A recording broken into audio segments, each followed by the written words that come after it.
Hello everyone, my name is Shelby. I am a vocal instructor here at Infinity Visual and Performing Arts Center. Today I will be going over an introduction to the art of solfege. Now, this may be super unfamiliar to most of you, unless you've taken some kind of advanced musicianship class at school or your teachers decided to make this a priority in your education. Many of you are kind of probably scratching your heads wondering what the heck that is, but I promise you, you have heard of it before. It is do, re, mi, fa, sol, la, ti, do. And today we will be going over how to make this a little bit more advanced in your musicianship practice and how to even learn the hand symbols so that if you were to become a teacher later in life, you have these under your belt and they aren't going to be completely new to you once you reach the higher education level. We will go over this a couple of times. Feel free to rewind this video, just keep going and practicing.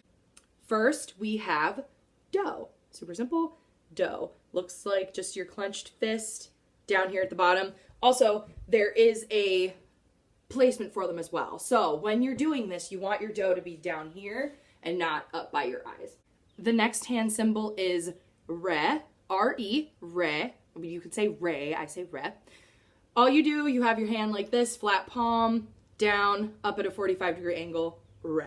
Your next symbol is going to be mi, mi. So same thing as re, just flat. And the next symbol is going to be fa. So this one you want to do kind of a thumbs up, yeah? But then have your hand come out a little bit like this so your knuckles kind of look like this. And then flip the hand upside down just like so. The next one is going to be sol, not so, it is sol. Just like so. Very simple, flat hand toward the camera. Next one is going to be la. La is just a little cuppy thing. So C hand kind of like this, and see what I'm doing. La, and this will be up by your mouth or up by your shoulders. T is just a pointer finger, but with a little hole there. T. T is going to be up by your face, and then same thing for do, but up by your eyes. And that's why they must climb up the ladder, because you have two do's in your hand symbols. So, from the bottom to the top. Do, re, mi, fa, sol, la, ti, do. Now, why is it important to learn the solfege hand signs? Obviously, it's important to learn the scales because they're super helpful with sight reading. So when you have do, re, mi, fa, sol in your head at all times, it makes it very easy for you to make it through a sight reading line rather than just singing la, la, la, la, la, and assuming you understand the jumps. So one way that you can increase your fluency with solfege is you do exercises such as this. Do, re, do, mi, do, fa, do, sol, do, la, do, ti, do, do. And then you can go back down. Do, ti, do, la, do, sol, do, fa, do, mi, do, re, do, do. Another thing I like to do with my students, do, fa, mi, re, do, sol, fa, mi, re, do. That way you have the perfect fourth interval in your head, which is do to fa, and then you also have the perfect fifth interval in your head, which is do to sol. All of these things can be learned.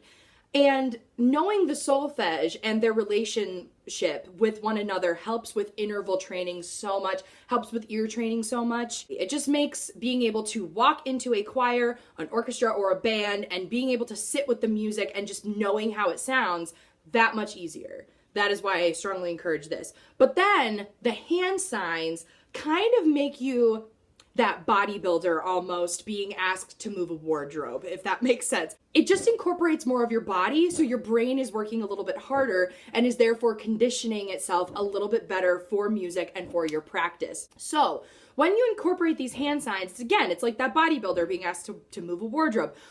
Sure, a 500-pound deadlift is going to be a lot, just like the hand signs, along with matching them with the right word and with the right pitch, is going to be a lot harder than moving a wardrobe, which is maybe like 250 pounds, versus just sight reading without the hand symbols. It just helps you get a little bit more comfortable with the harder thing so that the easier thing isn't so hard. The easier thing isn't the hardest thing.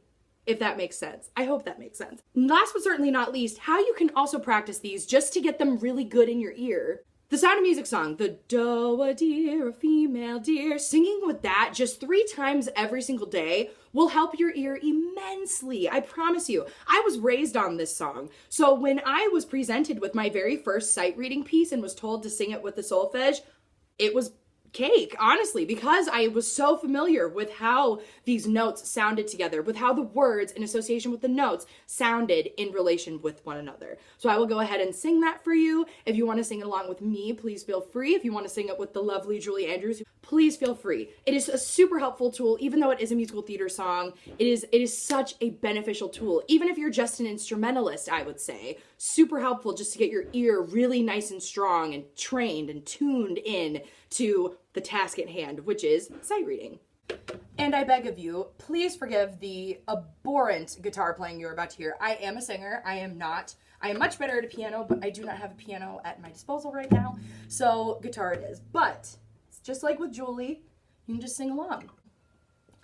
Do a deer, a female deer, ray a drop of golden sun, me a name I call myself, for a long, long way to run, so a needle pulling thread, la a note to follow, so D a drink with jam and bread, that will bring us back to do.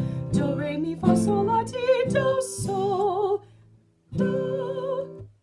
So yeah, just do that a couple times a day for a month, and I promise you, you will see results. I really, really try to encourage solfege with students, with warm-ups, no matter what instrument, no matter what level. It is never too late to start perfecting this part of your craft, of your musicianship. So thank you for tuning in today. I hope you had a good time and have a wonderful day.